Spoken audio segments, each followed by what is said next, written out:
ரசிகர் மன்றத்துக்கு இந்த பாஸே கொடுத்துருக்கக்கூடாது.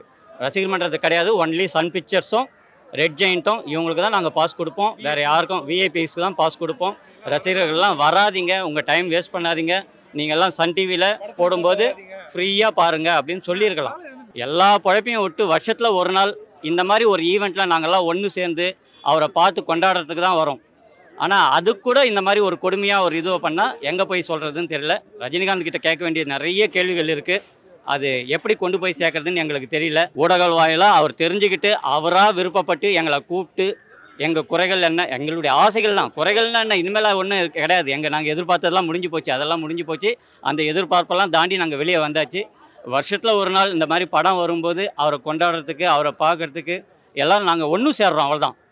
எப்படி நம்ம காலேஜ் ஃப்ரெண்ட்ஸ் எல்லாம் ஒன்று சேர்றோமோ அந்த மாதிரி மன்றத்தில் இருக்கவங்களாம் ஒன்று சேர்றோம். ஆனால் இந்த மாதிரி நேரத்தில் எங்களை ரொம்ப கொடுமைப்படுத்துகிறாங்க. இது அவருடைய கவனத்துக்கு நாங்கள் கண்டிப்பாக கொண்டு போகிறோம்.